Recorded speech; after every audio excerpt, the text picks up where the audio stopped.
खुदावंद यीशु मसीह जो कि इब्ने मरियम कहलाते हैं, उन्हीं के नाम में आपकी सलामती हो।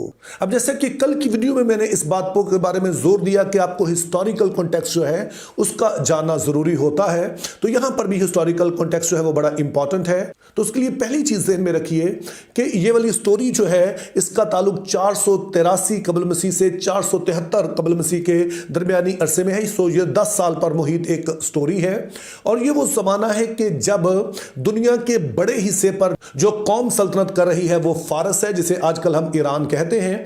और यहां पर जो उनका बादशाह है इसका नाम अक्सवीरस है। और हम देखते हैं कि अक्सवीरस बादशाह अपनी मलका को, जिसका नाम वश्ती था, उसके ओहदे से उतार देता है, चूंकि उसके ख्याल में वश्ती ने उसके साथ जो है वो बद तहजीबी की है। और अब तलाश शुरू होती है कि किसी और खातून को चुना जाए और उसे जो है वो मलका बना दिया जाए। और उसके लिए फिर ऐलान किया जाता है कि जितनी भी लड़कियां जो है वो शादी की उम्र को पहुंच चुकी हैं और वो खूबसूरत हैं, तो उनको बादशाह के हुजूर में पेश किया जाए ताकि बादशाह जो है उनमें से किसी को अपनी मलका चुन ले। और चूंकि जो यहूदी हैं इस वक्त इसी सल्तनत के नीचे हैं, दूसरे लफ्जों में वो गुलाम कौम है, तो वो भी जाहिर है इस हुक्म को टाल नहीं सकते हैं। और इसी सिलसिले में फिर मलका आस्तर को भी बादशाह के हुजूर में जो है वो जाना पड़ता है। और फिर हमें पता चलता है कि जो आस्तर है बहरहाल वो मलका बन जाती है। लेकिन इसी दौरान में एक और शख्स है जिसका नाम हामान अजाजी है, उसको भी सरफराजी मिलती है और वो बादशाह का जो सेकंड इन कमांड बन जाता है, या दूसरे लफ्जों में कि वो बादशाह का जो है वो सबसे बड़ा वजीर या वजीर आजम बन जाता है। और फिर जब स्टोरी आगे बढ़ती है तो पता चलता है कि जो हामान है वो इस बात से नाला है कि जो मर्द की है, जो कि आस्तर मलका का जो है वो कजन है, लेकिन उसने बाप बनकर उसे पाला है, वो हामान के सामने जो है वो झुकता नहीं है। तो बाज़ लोग कहते हैं इसलिए कि वो यहूदी थे तो इसलिए नहीं झुकते थे, लेकिन ये बात सच नहीं है। वो गुलाम थे और गुलाम जो थे सभी को बादशाह के सामने झुकना पड़ता था, तो हामान के सामने वो क्यों नहीं झुकता है? तो उसका सबब यह है कि जब खुदा ताला बनी इसराइल को मिस्र से निकाल कर लाए तो खरूज 17 बाब में पता चलता है कि एक कौम जो अमालिकी थी, उन्होंने जो बनी इसराइल पीछे खवातीन और बच्चे कमजोर लोग थे उन पर हमला कर दिया और उनको मारने की कोशिश की। और फिर जो मूसा है वो यशुआ को भेजता है और मूसा के हाथ उठे रहते हैं तो वो जंग जीतते रहते हैं। वो स्टोरी आप जानते होंगे। तो पॉइंट ये है कि अमालिक जो है इन्होंने खुदा के लोगों पर हमला किया और तब खुदा ताला ने कहा था कि मैं अमालिक का नामो निशान मिटा दूंगा। और फिर जब इसराइल में बादशाही कायम हो जाती है तो खुदा जो है वो साउल से कहता है कि तू अमालिक को जाकर ख़त्म कर दे, जिसका तज़किरा आपको पहला शमूएल उसके 15 बाब में मिलता है। और साउल जाता है और बहुत कुछ तबाह भी कर देता है, लेकिन वहाँ के बादशाह जिसका नाम अजाज था उसे छोड़ देता है। और बाकी भी ज़ाहिर है बहुत सारे लोगों को उसने छोड़ दिया होगा और भेड़ बकरियाँ लेकर आ जाता है। और जो खुदा ताला है वो इस बात से नाराज़ होते हैं कि उसने अमल नहीं किया और उसकी बादशाही भी जाती रहती है। और अब हम देखते हैं कि यहां पर जो शख्स हामान है ये अजाजी है, यानी कि जो अमालिक का बादशाह अजाज था ये उसकी नस्ल से है। सो इस तरह से हम देखते हैं कि एक तरफ तो मर्द की है जो कि साउल बादशाह के कबीले से ताल्लुक रखता है, और दूसरी तरफ हम देखते हैं कि हामान है जो कि अमालिकियों का बादशाह अजाज उसकी नस्ल से है।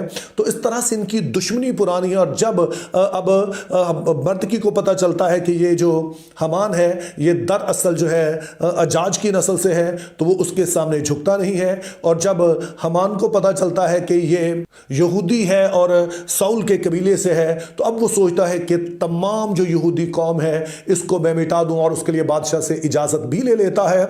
और फिर जब मर्दकी को पता चलता है तो वो ये पैगाम मलका आस्तर को भेजता है, क्योंकि मलका आस्तर जो थी वो महल में थी और ये सारा कुछ बाहर क्या चल रहा था उन्हें पता नहीं है। और उसके जवाब में मलका आस्तर पैगाम भेजती है कि यहाँ का रिवाज ये है कि बादशाह सलामत चूंकि बिजी होते हैं तो वो तो हमेशा जो है वो महल में मेरे पास नहीं आते हैं और ना ही उनके हुक्म के बगैर कोई दरबार में जा सकता है। तो अगर मैं जाऊंगी तो जाहिर है कि बादशाह को अगर यह बात पसंद नहीं आती है तो वो मेरे कत्ल का हुक्म दे सकते हैं। और मर्दकी कहता है कि अगर तू यहां तक पहुंची है तो क्या मालूम खुदा ही तुझे लेकर आया हो, चूंकि उसे पहले से पता है कि उसने क्या करना है, तो इस वजह से शायद वो सारे यहूदियों की जान बचाना चाहता हो। और जब यहूदियों को कत्ल होंगे पूरी कौम तो जाहिर है तू भी नहीं बच सकेगी। और बज़ाहिर लगता है कि मलका आस्तर को यह बात समझ आ जाती है कि खुदा ही मुझे यहां तक लेकर आया है। तो वो फिर पैगाम भेज भेजती है कि आप खुद भी और जितने यहूदी हैं वो सारे के सारे उनसे कहें कि वो रोज़ा रखें, और मैं और मेरी सहेलियां भी 3 दिन रात हम रोज़ा रखेंगी, और उसके बाद मैं बादशाह के पास जाऊंगी, और अगर मेरी जान भी इस सिलसिले में जाती है तो ठीक है, मैं इसके लिए तैयार हूं।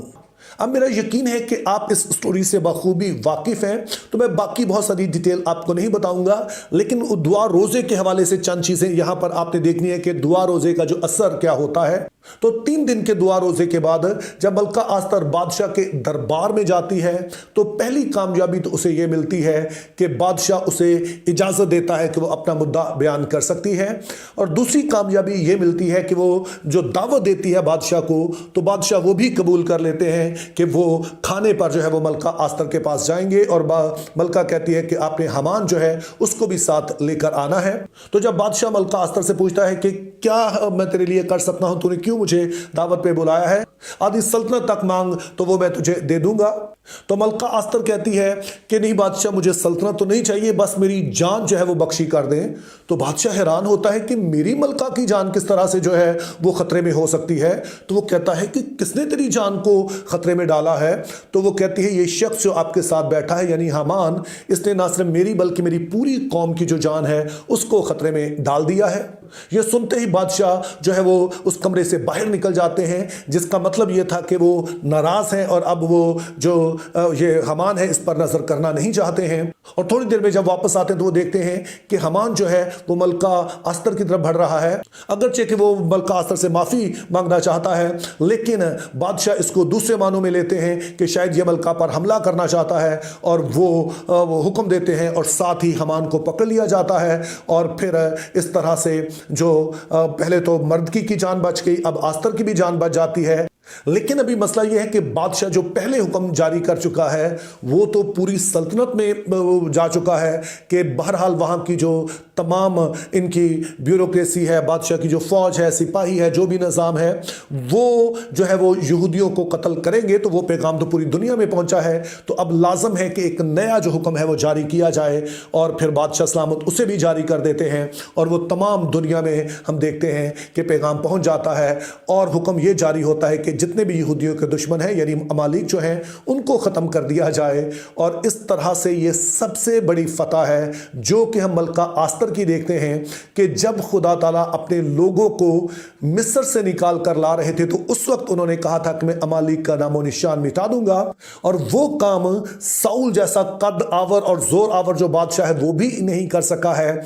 और अब उसी के कबीले की एक लड़की है जो कि अब इस काम को सर अंजाम देती है, चूंकि उसने ना सिर्फ अपनी जान बचाने के लिए बल्कि इस काम को अंजाम देने के लिए हम देखते हैं कि वो खुदा के हुजूर में 3 दिन खुद भी दुआ रोज़ा करती है, और उसकी बाकी कौम भी दुआ रोज़ा करती है, जिसके नतीजे में हम इस बड़े काम को होता हुआ देखते हैं।